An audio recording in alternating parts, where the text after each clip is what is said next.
Let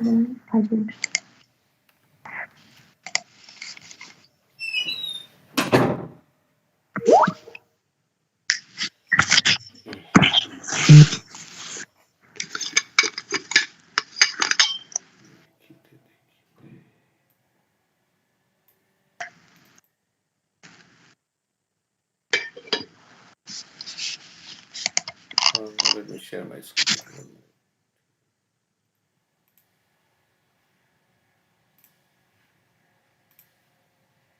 Okay, hopefully you can see my screen. Yeah, so. Yes. Okay.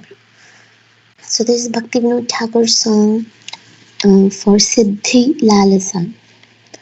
দেখিতে দেখিতে ভুলিব বা কবে নিজ স্থূলা পরিচয়া নয়ন হিরিব ব্রজপুর শোভা নিত্য চেদানন্দময়া বৃষভানুপুরে জন্ম লইব यावते विवाह होबे ब्रज गोपी भावा होए विश्व भावानुभाव न रहिबे निज सिद्ध देह निज सिद्ध नामा निज रूप स्ववसन राधा कृपा बले लोभिब वा कबे कृष्ण प्रेम प्रकरण यमुना सलीला आहारान गिया भुजिब युगल रसा प्रेमा मुग्धये পাগলিনী প্রায় গাইব রাধার আশা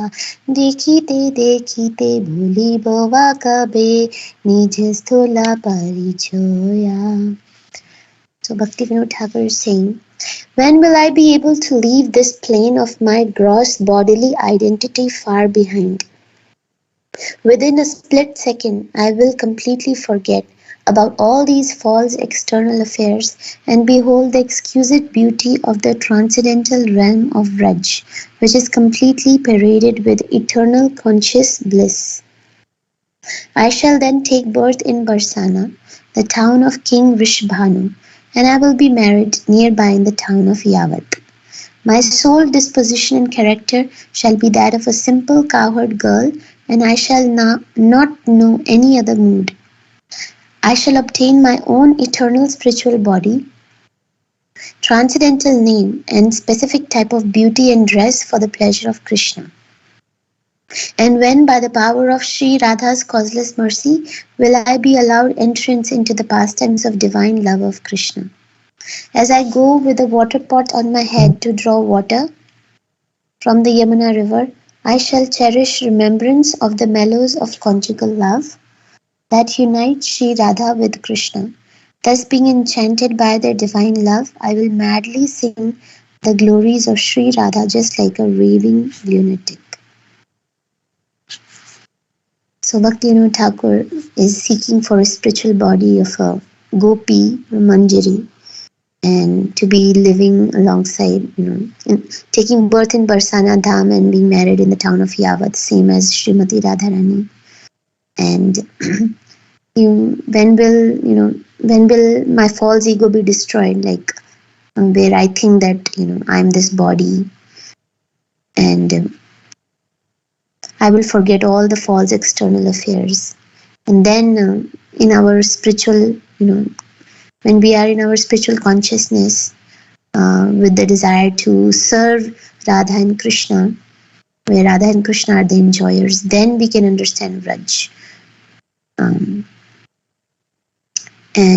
he wants to participate in the pastimes of Radha and Krishna and help them unite in their pastimes. So I have one pastime. Krishna visits Jatila. So one day Krishna felt very eager to see Srimati Radharani because he had not seen her for quite a long time. So Radharani is in Yavat, is married, and Krishna lives in Nandagaon, and there's so many obstructions. She has a mother-in-law Jatila, sister-in-law Kotila, and her husband Abhimanyu, because of which they are not able to meet. And sometimes, Jatila and Kutla stop Radharani from for going to going to Nandagaon to cook for Krishna. So for a very long time they didn't meet. He went. So Krishna went to the village of Yavat and was loitering outside the house of Jatila.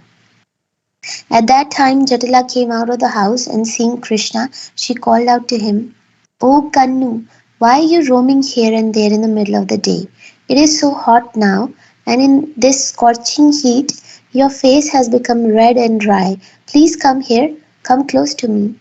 So at this time, Jatila did not know that Krishna had developed a loving relationship with her daughter in law, and thus she was openly affectionate towards Krishna.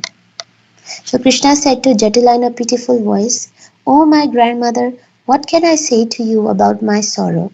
The calf of my most dear cow, Dhavali, has been lost, and now Dhavali is crying very pitifully." So he's saying that the calf of my cow is lost, so I'm searching for this calf. Thus I have given up my job of milking the cows and come in search of that calf. Because I have been wandering under the scorching sun, I am feeling very thirsty. Due to intense thirst, my tongue has dried up.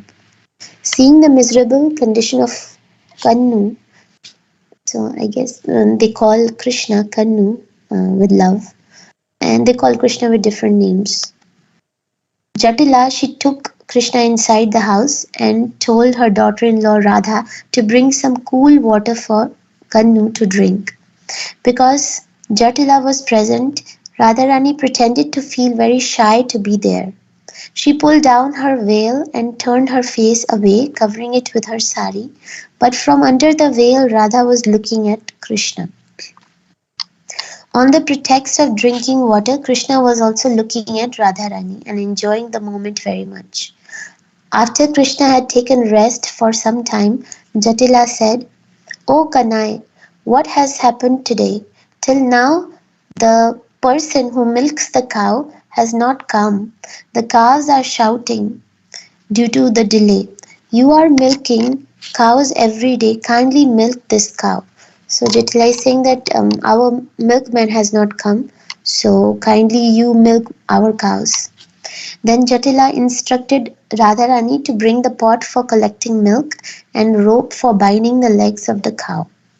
Radharani brought these items and placed them in front of Krishna. Jatila then told Radharani to release the calf and allow her to suckle before milking the cow. So the calf is allowed to suckle the cow before milking the cow so that the cow will give milk. Seeing her calf, cow starts giving milk and then they take the calf away. Radharani did so and the calf ran to its mother, drinking noisily. Out of affection, the cow started to lick the whole body of her calf. Then Krishna went near the cow with the milk pot for milking the cow. Krishna told Jatila, "Oh grandmother, please hold the calf so I can milk the cow." Jatila was an old lady and was not able to see properly. She did not feel she was not able to hold the calf away from its mothers to let Krishna milk the cow. So she called out to Radharani and said, "My dear daughter Radha, why are you feeling shy? This Kanha is your nephew and you are his aunt. Why do you keep yourself away from your nephew? Please hold the calf strongly, otherwise it will drink all the milk." So she is telling Radharani to hold the calf. Being thus ordered by her mother-in-law, Radharani went close to Krishna without hesitation. She roped the calf and held it tight while Krishna started to milk the cow, and Jatila sat down nearby to watch the proceedings. While Krishna was milking the cow, he was looking towards Radharani, paying little attention to the milking. As a result, some of the milk was falling down. Some of the milk was falling inside the milk pot and some was falling on the ground. Krishna was sitting behind the cow, and so Jatila was not able to see him looking upon Radha. Moreover, her eyes were defective. So Jatila's eyes were defective. How could she see anything at all? In this way, Krishna's purpose for coming to Jatila's place was fulfilled. Although so much milk fell on the ground due to Krishna's inattentiveness, still, due to being milked by the hands of Sri Krishna, the cow gave her milk freely, and at the end of milking, the milk pot was full. Jatila was very happy to see that Krishna has milked so much um, from the cow. He has so much milk drawn from the cow. She was happy to see that. She told Radharani to give some of that fresh warm milk to Krishna to drink. After drinking milk from the hand of Radharani, Krishna gazed upon at her face to his satisfaction, then took leave from Jatila. He then went back to her to milk his cows along with his cowherd friends. So, small pastime, how Radharani steals the mind of Krishna. So that's why Radharani is called Madan Mohan Mohini. Krishna was so inattentive while milking the cow that so much milk fell onto the ground, but still the cow gave so much milk because as Krishna milks the cow is very happy. So much, yeah, cows are very happy with Krishna's touch. So thank you, Prabhuji. That's all I had.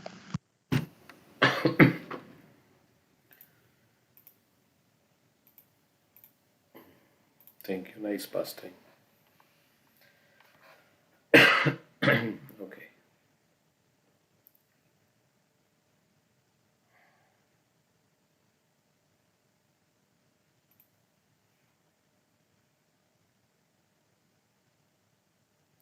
Anything else anybody like to say? Is anybody there? Is Bharat Patel there? Would you like to discuss some questions if you have?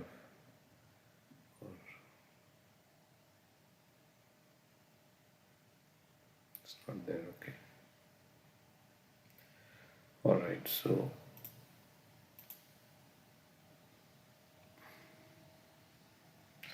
we'll read some verses from Bhagavatam.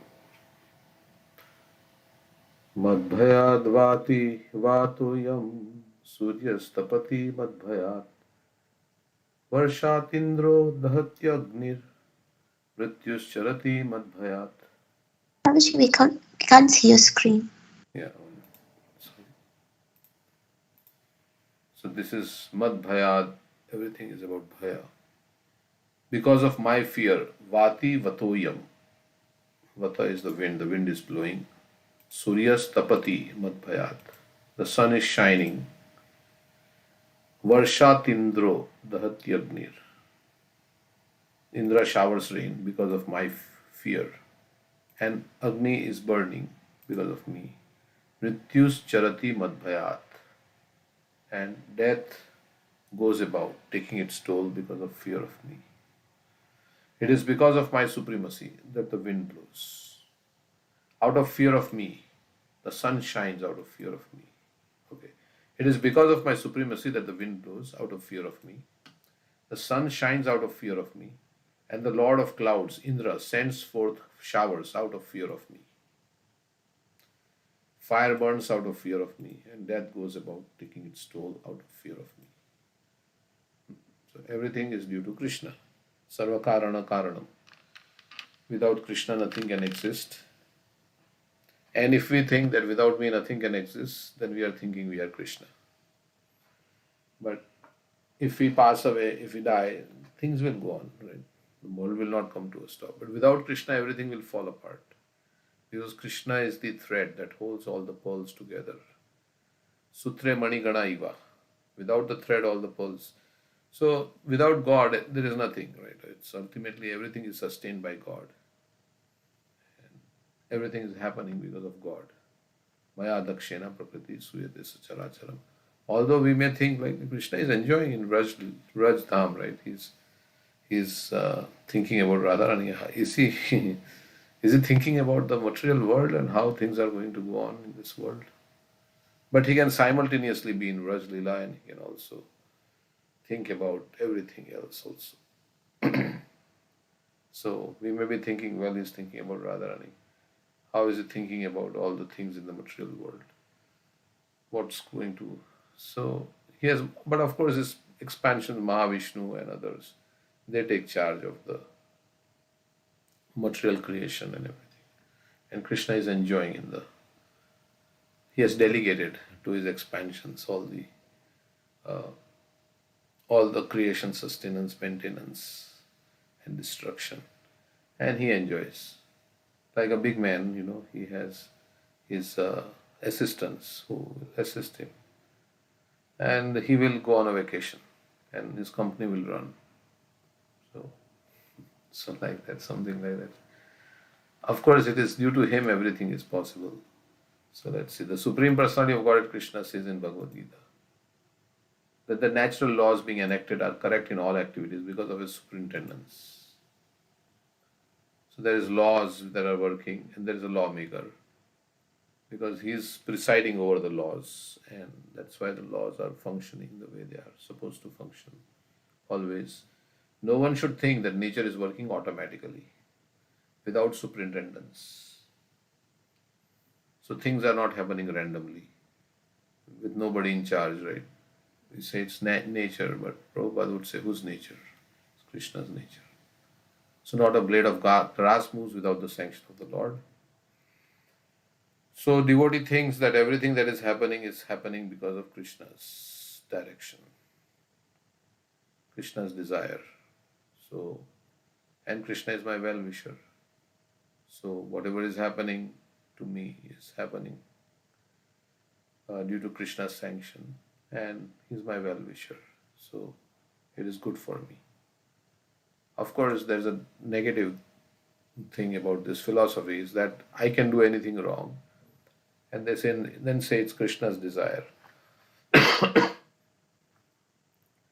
So that's not. Then that's Maya. Yeah, that's Maya influencing us. But Maya is also working under Krishna's direction. Maya also tricks us and makes a fool out of us because she wants to make sure that only those who are determined, they go to Krishna. So she has a filter. She really wants to see you're genuinely interested in Krishna or you're just making a show. So there's many obstacles. Like in test, right? They will ask tricky questions. So only those who have genuinely understood the science and whatever, math, they will pass. Others will stay behind. So that's the job of Maya. The Vedic literature says that the clouds are controlled by the demigod Indra. Heat is distributed by the sun god. But the soothing moonlight is distributed by Chandra.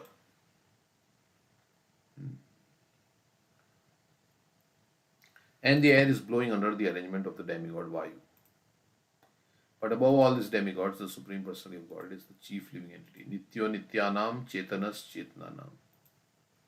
There are many eternals, but among all of the eternals, there are many conscious beings, but among all the conscious beings, the next part of the verse is Nityo Nityanam Chetanas Chetnanam. What's the next part? Eko Bahunam Yoga Dadati Kamam. So there are many eternals. We are all eternal souls, right?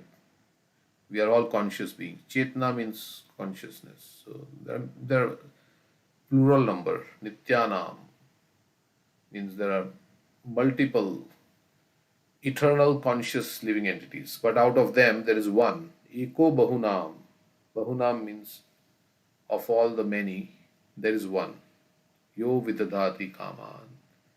That one is fulfilling the desires.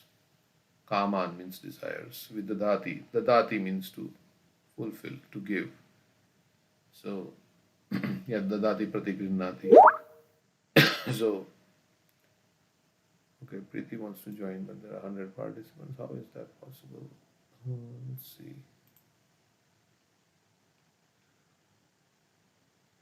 Hmm, 100?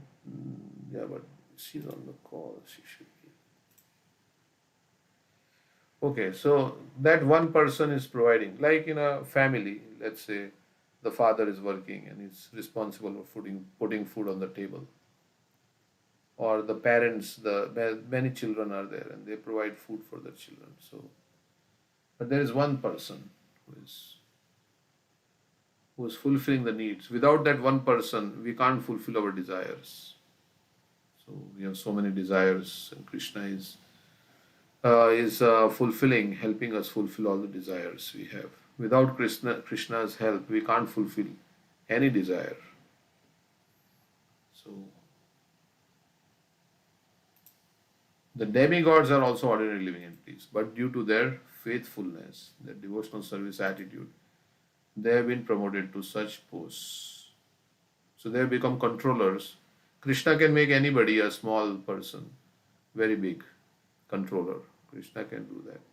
And because they are favorable to Krishna, so Krishna has given them a high position in, like a prime minister, right, of certain party, BJP. Then he will give posts to all those who are favorable to him.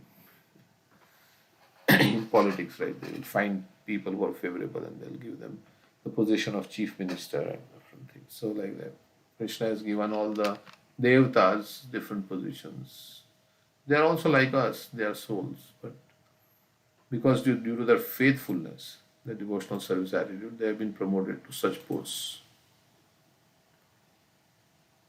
Just like Krishna wanted to see Yudhishthir crown the king. So that's why so many people died in the battle of Kurukshetra. He wants to see his devotees in high positions.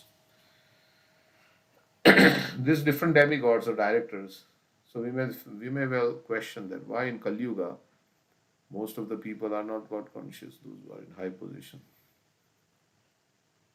So this is the reign of Kali. So in this reign of Kali, only tyrants have to be rulers so that sinful activities can be allowed. Because if you have a devotee as the president of United States, then he will say, stop all the slaughterhouses, stop all smoking, intoxication. Then people will not be able to fulfill their desires. So how? That's why they have the Krishna's arrangement, because people want to fulfill their desires. So Krishna has made an arrangement in Kali Yuga. So for all these people to be in power, and also religions which are spreading, which are also allowing all these things. So those things are. So it's a facility for all the sinful souls with sinful desires, souls with sinful desires, to flourish in Kali Yuga. So that's how this age is there. So that's why now cow slaughter is going on a big scale. Cow slaughter, pig slaughter, chicken slaughter. It's a facility. But Chaitanya Mahaprabhu has also come. These different demigods or directors such as Chandra, Varuna and Vayu are called Adhikari Devata. Demigods are departmental heads. The government of the Supreme Lord consists not only of one planet or two or three. There are millions of planets and millions of universes. The Supreme Personality of Godhead has a huge government and he requires assistance. Not that he cannot manage on his own, but he is also giving a chance to other living entities too, because they want to control, they want to feel important. So they have been given high position. Just like here, people like to be CEO, right? Because they want to have power. Of course, they may say we want to do good for our company and like that. They also want power. Everybody wants to be in a position of power. But they are living entities. The demigods are living entities with material desires. They want to control, and they are devotees. So Krishna has given them a high position in his government. So, although Prabhupada says he requires assistance, as if he is not capable of doing himself. Oh, Krishna can manage, he can expand. Actually, it is said that when nobody is qualified to become Brahma, right, Krishna takes the position of Brahma. So, he can do it, he can expand and take care of everything. The demigods are considered as bodily limbs, but they also are temporary and they also have to vacate their position after some time. These are the descriptions of Vedic literature under these circumstances. The sun god, the moon god, the fire god, and the air god are working under the direction of the Supreme Lord. It is confirmed in Bhagavad Gita, Maya Dakshena Prakriti Suyate Characharam. The natural laws are being conducted under his superintendence. Because he's in the background, everything is being performed punctually and regularly. And everybody's afraid, oh, I have to. It's like we may be afraid of our boss at work and we meet our deadlines because then otherwise there'll be a big problem. So they're all reporting to Krishna. And Krishna only has given them that ability to be empowered. They're empowered because of Krishna. So who has taken shelter of the Supreme Personality of Godhead is completely protected from all other influences, especially the three modes of material nature. You know how mode of passion and ignorance they have cast a spell on us, and we are sometimes in mode of passion, sometimes we are in mode of ignorance mainly, and then sometimes in mode of goodness. So, and all the influences of kama, krodha, lobha, moha, mada, matsarya, they're all influencing us to act in different ways. But one who has taken shelter of Krishna is protected. Means he is, even though the influence is there, he will not be affected by it. He no longer serves or is obliged to anyone else.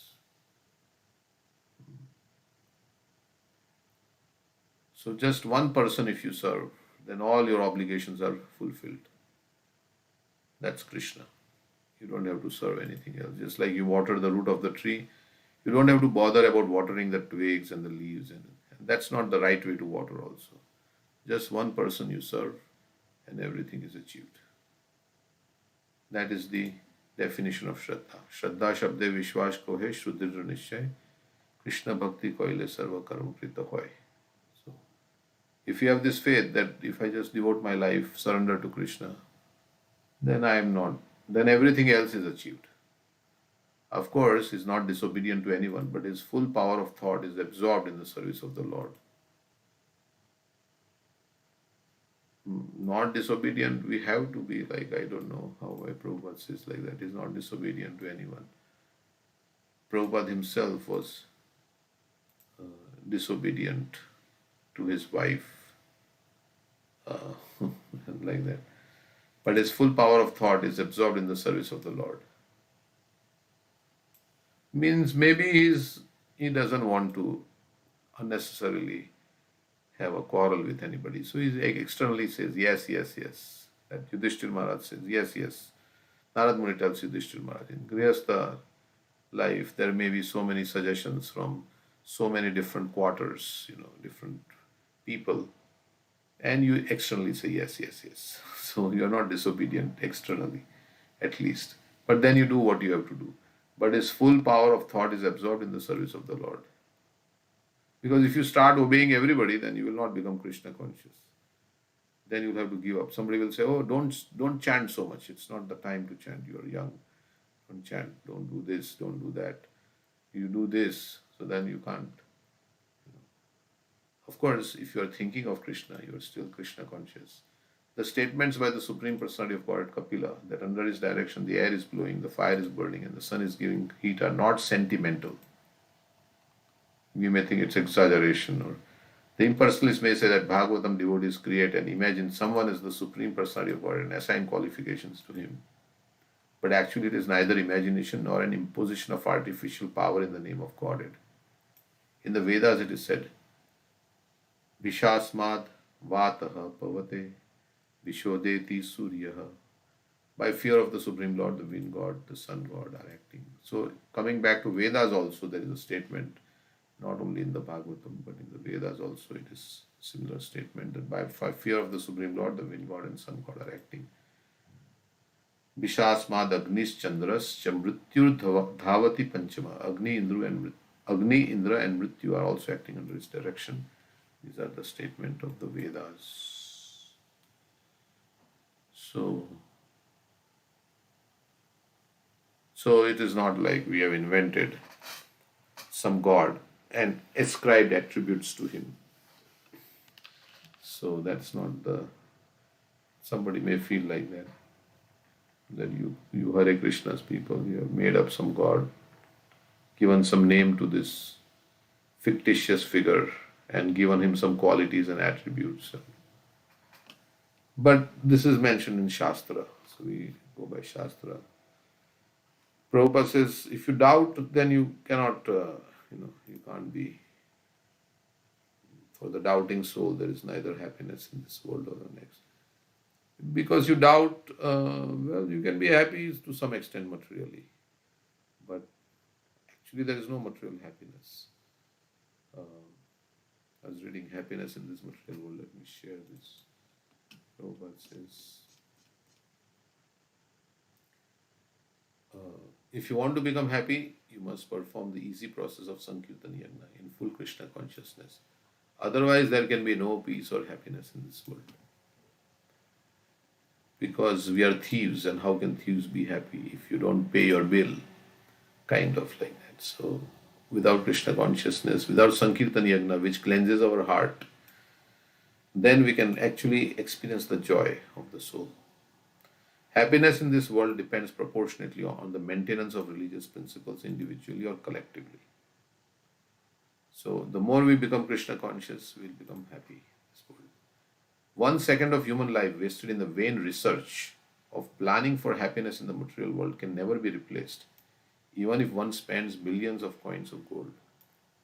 So there is so much research going on, how to become happy, so many things. So Prabhupada is saying that 1 second wasted in that vain research of planning for happiness, you cannot, it's a waste of time because you can't actually be happy. But if you're trying to be happy, then it's a futile thing. So, and that time you wasted, you cannot get back by giving Ayushanai. What is that? Ayushanai. This word. आयुष्यशः एकोऽपि न लभ्य स्वर्णकोटिभिः न च निरर्थकं नीतिकाचारः सततिका. In the Bhagavad Gita, thank you. In the Bhagavad Gita, the personality of Godhead himself certifies the material world. This is all from Bhagavatam cantos. The Krishna is manufactured and he is certified. There is impermanent place that is full of miseries. There is no question of happiness in this material world, either individually or in terms of family, society, or country.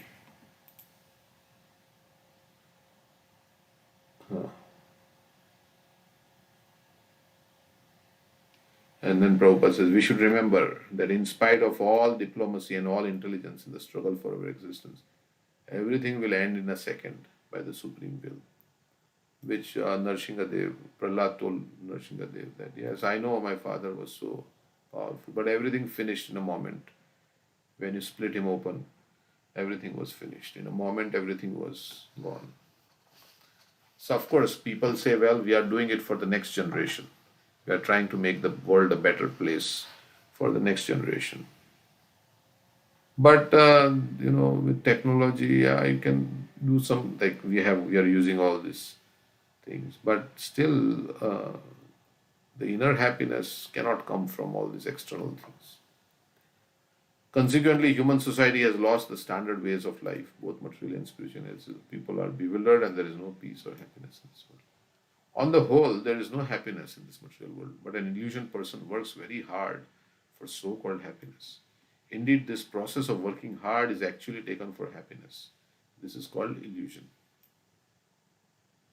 So Prabhupada is saying that, yes, that hard work that we do, we get a certificate or we get some, medal, and everybody else praises us. So that process of working hard is actually taken for happiness. There are many scientists, philosophers, and big leaders, but they do not know where from they come, nor do they know why they are busy within this material world to obtain a position of so-called happiness. In this material world, we have many nice facilities for living, but we are so foolish. We do not ask who has made this world habitable for us and has arranged it so nicely. So who has made Krishna, all these arrangements? For every urge, there is a fulfillment of the urge. Who has provided that fulfillment? Everything is like a miracle, right? Our body construction and how, you know. At the present moment, practically entire world is afraid of rogues and non-believers. Therefore, this Krishna consciousness movement is started to save the world from irreligious principles. Everyone should cooperate with this movement in order to bring about actual peace and happiness in this world. By thoroughly analyzing the materialistic way of life, any sane man can understand that there is not the least happiness in this world. Although we may get some so-called happiness in this material world, that happiness is temporary. The foolish materialist cannot understand this. False happiness in the material world is the source of distress. But when one's endeavors for happiness are redirected towards the satisfaction of the Supreme Personality of Godhead, this tapakari element of misery. So when we realize that I cannot become happy in this material world uh, by my material endeavors, then I will give up the endeavor to become happy in this material world, and I will become peaceful, and I can take chant, I can focus on Krishna and go back to him. In his bewildered state, the living entity, accepting the body and mind to be self, considers some people to be his kinsmen and others to be his outsiders. So these are my people, these are outside people. Because of this misconception, he suffers. Indeed, the accumulation of such concocted material ideas is the cause of suffering and so-called happiness in this material world. When my people connected to me suffer or enjoy, then I'm enjoying, I'm suffering. The conditioned soul thus situated must take birth in different species and work in various types of consciousness, thus creating new bodies. This continued material life is called sansar. Birth, death, lamentation, foolishness, and anxiety are due to such material consideration. Thus we come to a proper understanding and sometimes fall again to a wrong conception of life. Sometimes we understand all these things and then by the influence of Maya we forget. And then this famous verse. Every living entity desires some future happiness, which is exactly like a mirage in the desert. Where is water in the desert? Or in other words, where is happiness in this material world? As for this body, what is its value? It is merely a source of various disease.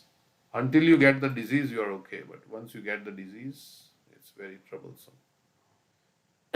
The so-called philosophers, scientists, and politicians know this very well. But nonetheless, they aspire for temporary. Because they think that there is nothing beyond this body. That's the other thing. Materialists think that sexual indulgence is the greatest happiness in the material world, and therefore they make elaborate plans to satisfy their senses, especially the genitals. Okay, then Prabhupada says, for peace and happiness in the material world, the Varnashram institution must be introduced. So everybody works according to their Varna and Ashram. Then spiritual advancement will be automatic. Just as a deer, because of ignorance, cannot see the water within a well covered by grass, but runs after water elsewhere, the living entity covered by the material body does not see the happiness within himself, but runs after happiness in this material world. So real happiness comes from within, but happiness is inside, and I am looking for happiness outside. In so many things, we are making so many plans to live happily. But there cannot be any happiness in this material world. However, we may try to make a permanent settlement in this life for that. Therefore, not to speak of going to the moon, even if one is promoted to the highest planetary system, Brahmalok, there cannot be any happiness in this material world. If one actually wants happiness, one must go to the spiritual world.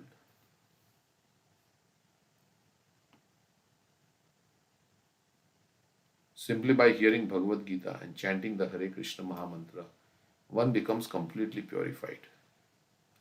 Thus the struggle for existence ceases and one goes back home, back to God.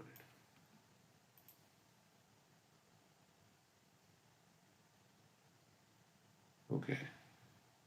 Now, in Russia, the dam has broken, right? So much flood, water is coming. The war, somebody broke the dam. So can you imagine the people living there? They have to vacate now. So all these kind of troubles are there. Vaishnavas are destined to return home back to Godhead in the spiritual world, whereas the Shaktas are destined to live within this material world to enjoy different types of material happiness. In the material world, the living entity must accept different types of bodies. So like that it goes on.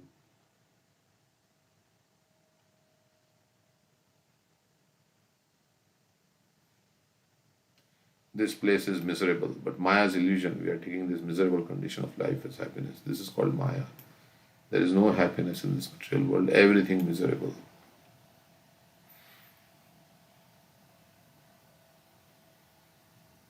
So we should work hard for Krishna.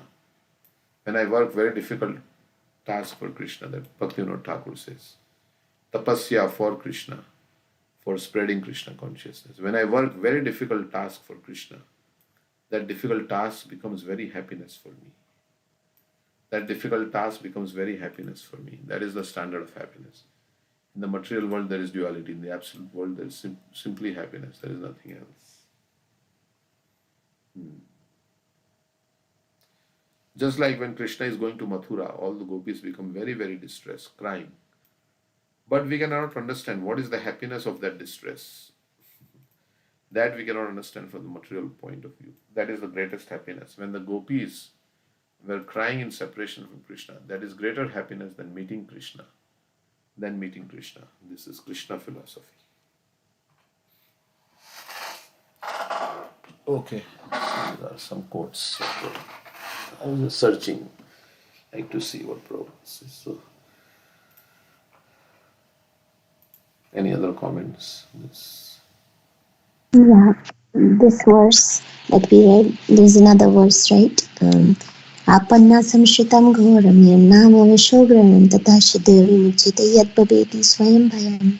That Krishna's holy name is also feared, by fear personified.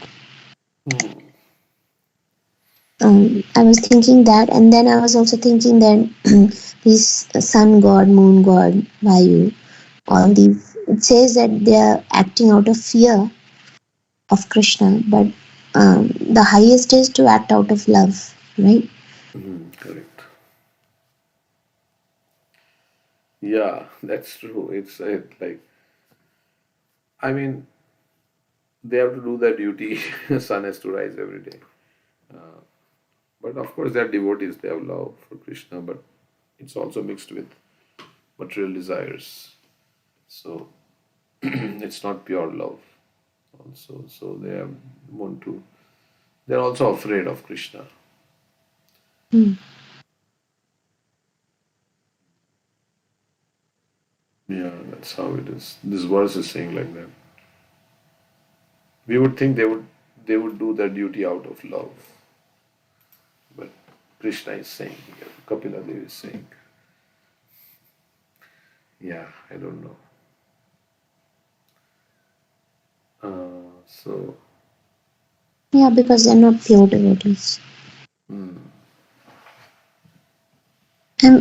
and we should also have a healthy fear also, that I may fall down correct. if I don't follow the instructions of Krishna. Yes. So it's out of duty, out of fear, out of material desires, and out of love.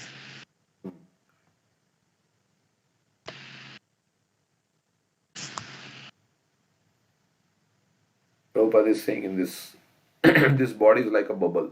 Prabhupada is comparing. Let's see.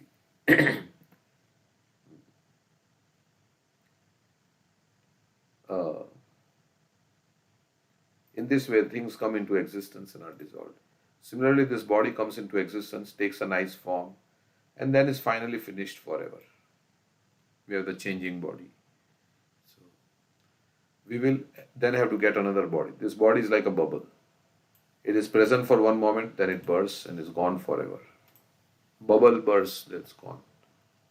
So you cannot recreate the bubble. And of course, another bubble appears, means another body. We simply take on one bubble after another,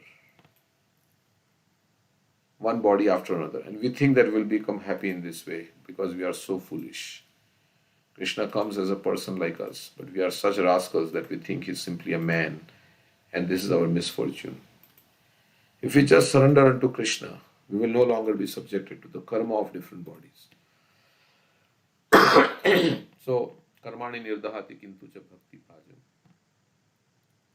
So, by bhakti, once aprarabdha phalam papam kutam bijam phalomukam.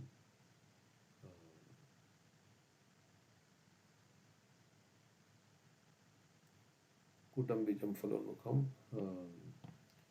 kramena eva praliyeta Vishnu bhakti ratatmanam. So, if we just surrender to Krishna, we will no longer be subjected to the karma of different bodies. Even if we attempt to render some devotional service to Krishna, to Him, and fall down, we lose nothing and gain everything. A human life is guaranteed in our next birth. It is therefore our benefit to accept Krishna. So there is no loss, even if we cannot perfect everything. Krishna says, Suchinam Srimatam Kehe Yogo Prashta Vijayate. Or Neha Vikramana Susan. त्यक्त्वा स्वधर्मम चरणाम्बुजाम हरिर भजन न पक्व अथा पतेत तो यदि यत्रा क्व वा भद्रम बुधमुस्य किम को वा अर्थ आप तो अभजताम भजताम स्वधर्मम। अभजताम भजताम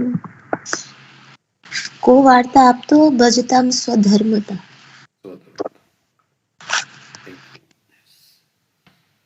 So there is no loss or diminution. Okay, we can.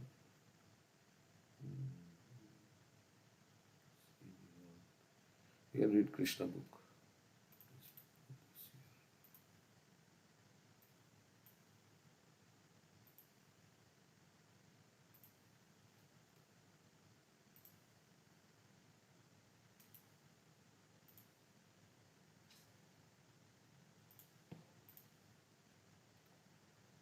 Rukmini was going towards the Durga temple, and she was very silent and grave, very serious, because Krishna is going to come.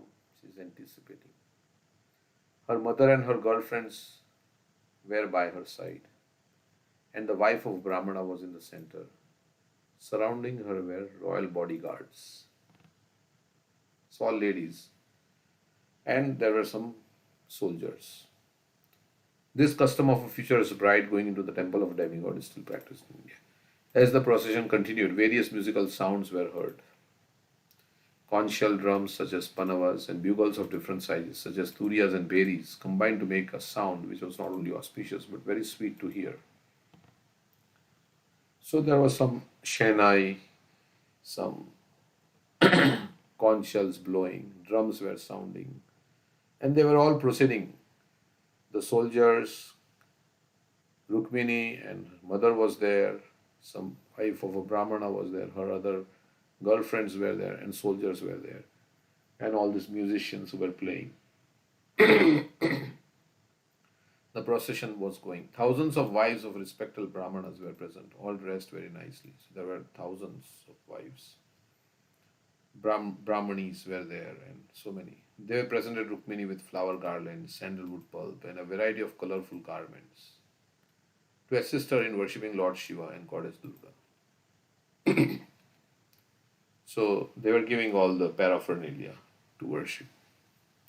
Some of these ladies were very old and knew perfectly well how to chant prayers to Goddess Durga and Lord Shiva. So followed by Rukmini and others, they led these prayers before the deity.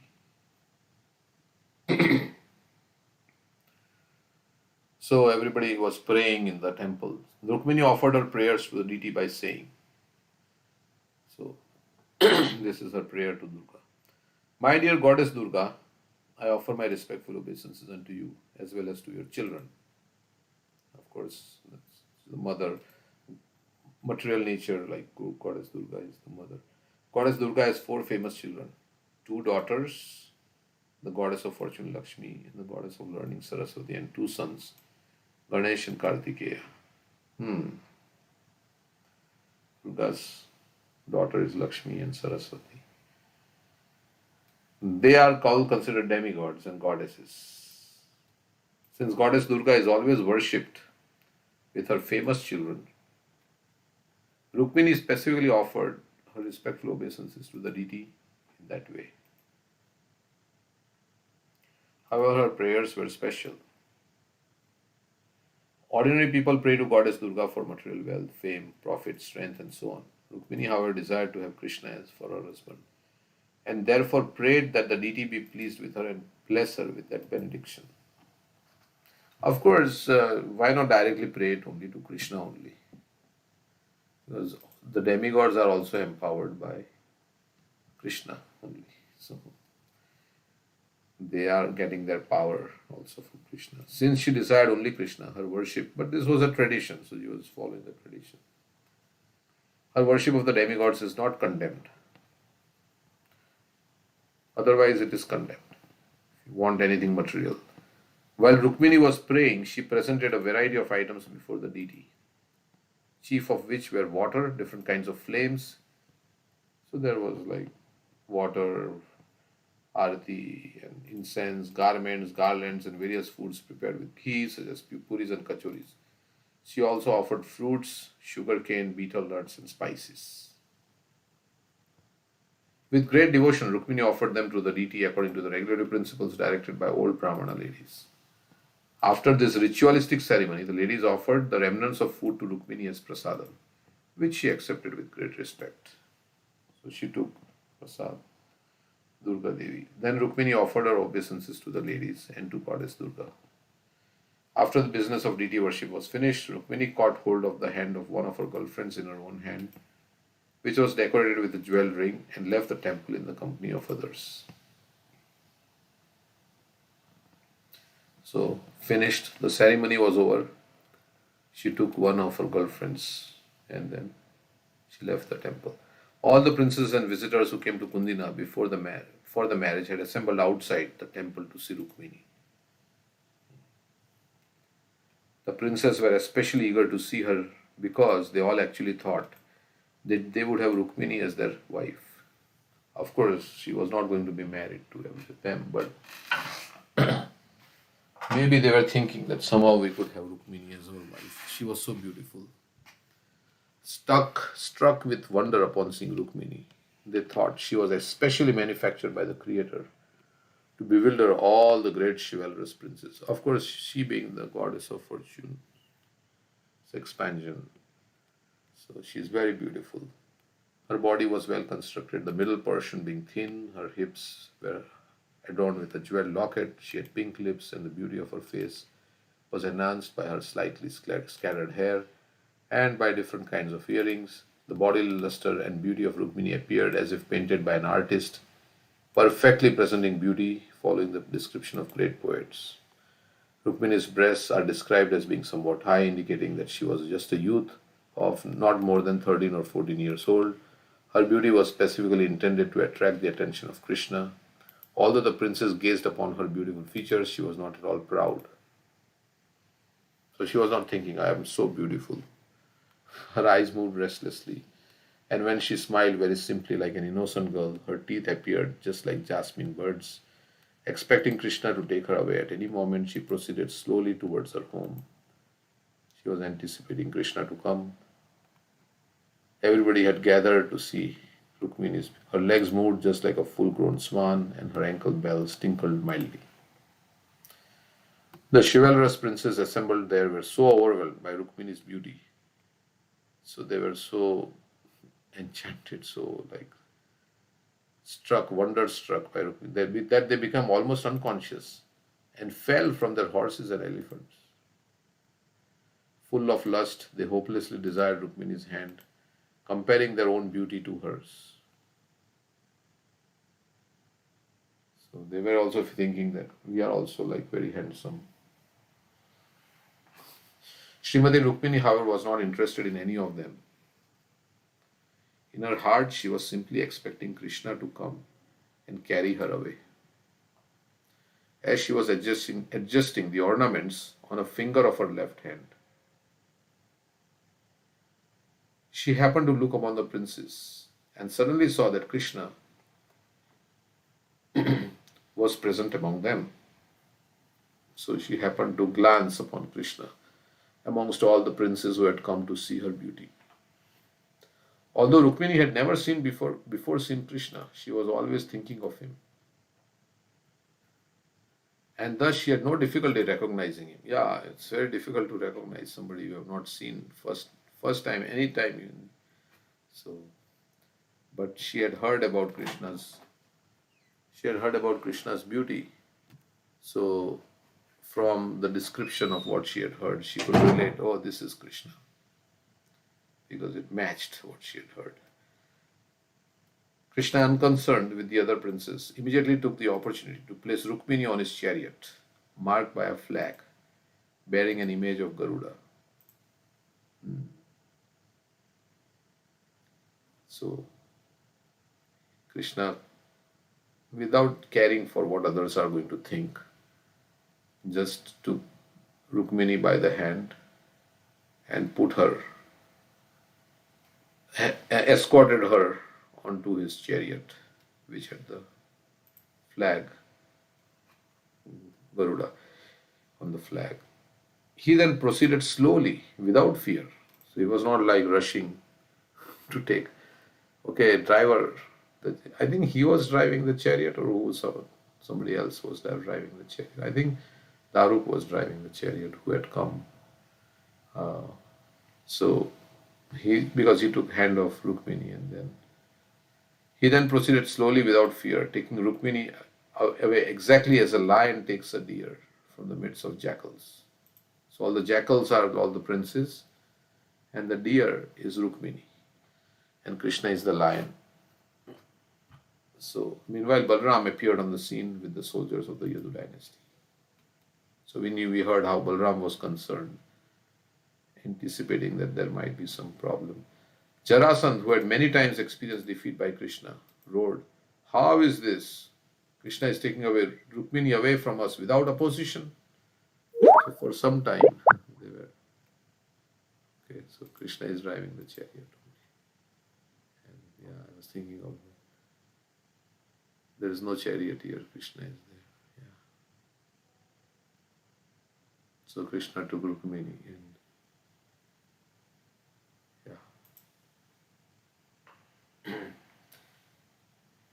Jarasandh, who had many times experienced defeat by Krishna, roared, "How is this?" So they came to their senses. What is happening here? Initially, they were not they were maybe so much enchanted by beauty of Rukmini, they were not able to figure out what's going on. But now they are seeing, oh, Krishna is taking a Rukmini away from us without opposition, and nobody is protesting. What is the use of our being chivalrous fighters with the arrows? What is the use of our weapons? My dear princess, just look. We are losing our reputation. It's just like a jackal taking booty from a lion. So they are thinking they are lions, and Krishna is like a jackal who is trying to steal from the lions. Previously it says, yeah, Krishna is the lion and those are jackals, and lion is taking away. So Krishna took Rukmini chariot. Krishna defeats all the princes and takes Rukmini home to Dwarka. So now the fight is going to happen because Jarasandh is furious. Jarasandh and all the princes were very angry at Krishna for having kidnapped Rukmini. Struck by Rukmini's beauty, they had fallen from the backs of their horses and elephants. Oh, so they had also fallen from their horses and elephants because Rukmini was so beautiful. But now they began to stand up and properly arm themselves. But they realized what is happening. Picking up their bows and arrows, they began to chase Krishna on their chariots, horses and elephants. It's like a chase. To check their progress, the soldiers of Yadu dynasty turned and faced them. So Balram had already come with me. So to stop them from chasing Krishna. Thus terrible fighting began between the two belligerent groups. The princes opposing Krishna, who were led by Jarasandh, and were all expert in fighting, shot their arrows at Yadu soldiers, just as a cloud splashes the face of a mountain with torrents of rain. So they were showering so many arrows at Yadus. Gathered on the face of a mountain, cloud does not move very much, and therefore the force of the rain is much more severe on a mountain than anywhere else. So many arrows were coming. The opposing princes were determined to defeat Krishna and recapture Rukmini from his custody, and they fought with him as severely as possible.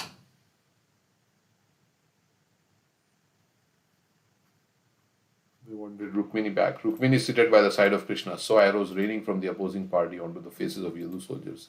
In a fearful attitude, she looked upon Krishna's face, expressing her gratefulness that he had taken such a great risk for her sake only.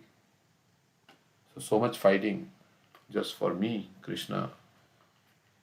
I am indebted to you. You came. Her eyes moving, she appeared sorry.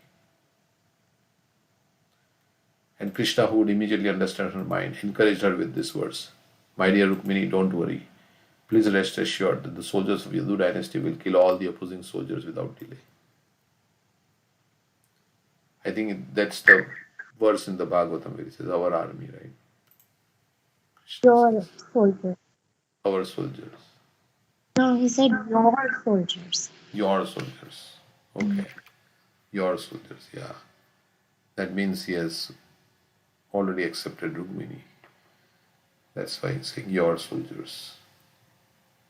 Maybe we can look at the exact verse in the Bhagavatam where it is. So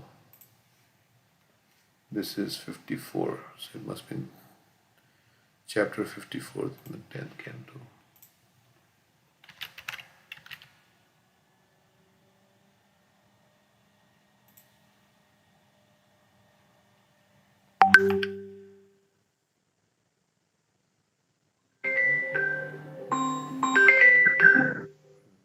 Verse 5. 1054 5. I'm pasting the link. Okay, just click on the link.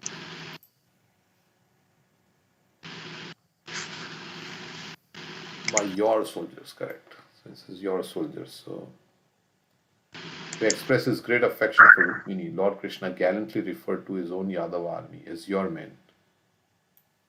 Means now she is the wife of Krishna, so your men. Indicating that the Lord's entire dynasty was now the property of his beloved queen. The Supreme Lord Krishna desires to share his blissful opulences with all living beings. So he wants to share with all his devotees, all his living beings. Like we were talking how the father buys the house, but he allows his children. He feels very happy when the children say, This is my house, this is my room, this is my room. They say, I will stay here when they go first in the house. So Krishna also wants to share all his opulences with everyone. And thus he sincerely invites them to come back home, back to Godhead. So Krishna is saying, why are you suffering, rotting in this material world? Why are you trying to be independent and struggle in this world? Come back to me. Just surrender to me, come back to me. And I will help you in this surrender, because as Krishna says, I'll preserve what you have, I'll carry what you lack. So you just dedicate yourself to me, I will provide. And make your surrendering process very blissful. The Krishna consciousness movement, introduced throughout the world by Srila Prabhupada on the order of his spiritual master Srila Bhaktisiddhanta Saraswati Thakur, who himself preached all over India on the order of his exalted father Bhaktivinoda Thakur, is broadcasting the loving message of Lord Krishna. Remember him, serve him, return to him, and share in the infinite bounty of the kingdom of God. So very blissful life awaits those who surrender to Krishna. They are going to be in a very, very, very happy situation in this life also and after this life also. Susukham kartum avyayam is also there.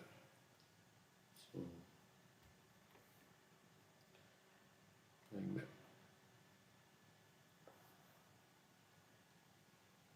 So he says, yes, it is about to be destroyed by your soldiers.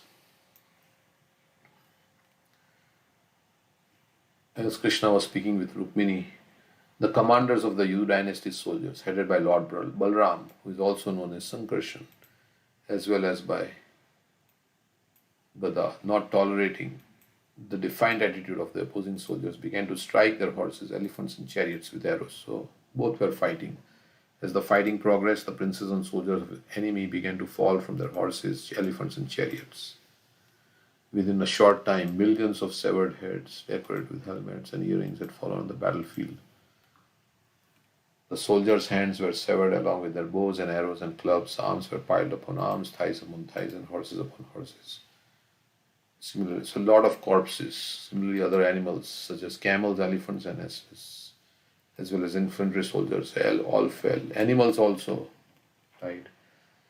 When the enemy headed by Jarasan found that they were gradually being defeated by the soldiers of Krishna, they thought it unwise to risk losing their armies in the battle for the sake of Shishupal. They thought, why we should fight? Anyway, this is all for Shishupal. Why should we suffer more defeat? Shishupal himself should have fought to rescue Rukmini from the hands of Krishna. When the soldiers saw that Shishupal was not competent to fight with Krishna, they decided not to lose their armies unnecessarily. Therefore, they ceased fighting and dispersed. So they found they were no match. So they thought, yeah, it's wise to retreat. And Shishupal is not fighting so much. He's not competent. So why should we risk our lives? Some of the princes, as a matter of etiquette, appeared before Shishupal. So some came before. They saw that Shishupal was discouraged, like one who has lost his wife. Shishupal was in great anticipation that she is going to marry Rukmini, and now suddenly this thing has happened. So all his hopes were dashed to pieces. They saw that Shishupal was discouraged, like one who has lost his wife. His face appeared dried up. He had lost all his energy, and all the luster of his body had disappeared. So for him, an opportunity for sense gratification was lost. So it was like, he was feeling so sad. That dear Shishupal does. Our dear Shishupal, don't be discouraged in this way. You belong to the royal order and are the chief amongst the fighters. There is no question of distress or happiness for a person like you, because neither of these conditions is everlasting.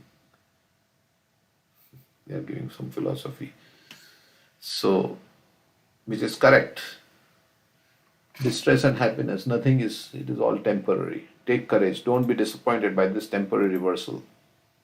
After all, we are not the final actors. As puppet dance in the hands of magician, we are all dancing by the will of the Supreme, and according to his plan, we all suffer distress or enjoy happiness. By his plan alone. Okay, we should therefore be equipoised in all circumstances. Sukha dukhe same kritva, labha labha jaya jayo. They are saying Bhagavad Gita philosophy to him. Yeah, you should be equipoised. Okay, it was not, you didn't. That's okay, don't be disappointed. So, we'll read one paragraph. Although in the beginning the princes had been full of hope for success in their heroic action, after the defeat they could only try to encourage Shishupal with flattering words. Thus Shishupal, instead of marrying Rukmini, had to be satisfied with flattering words of his friends, and he returned home in disappointment.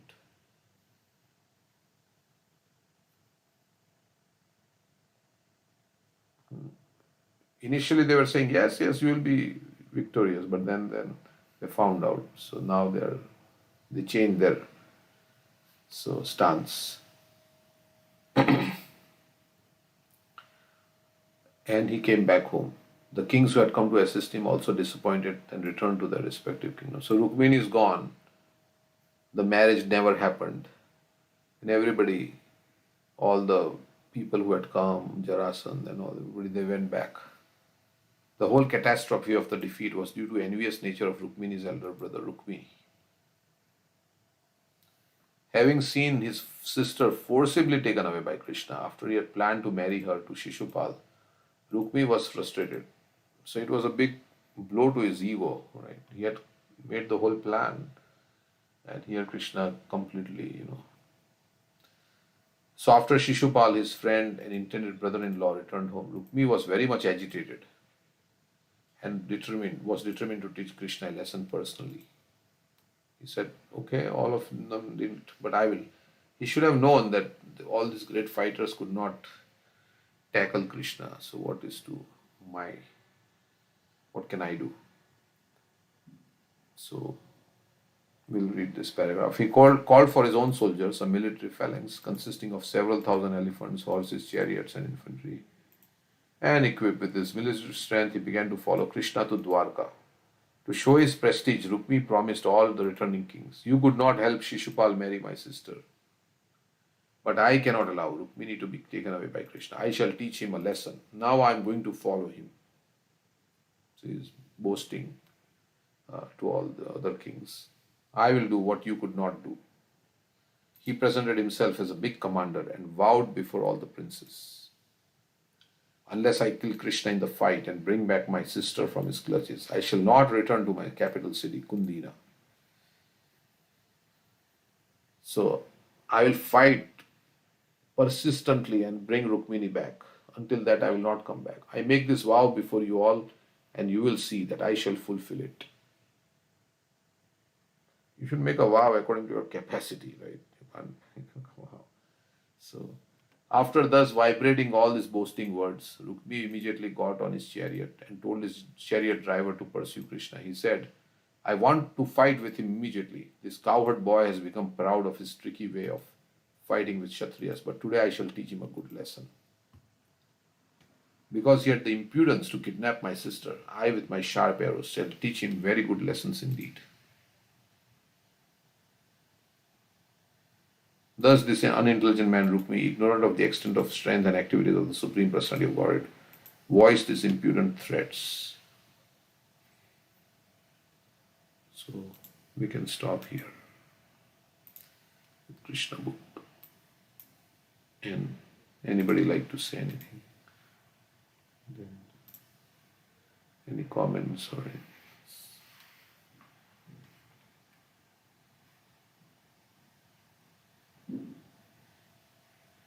We'll stop here for today. Or, Yes. okay. Thank you very much. Hare Krishna. Thank you. Thank you, Dr.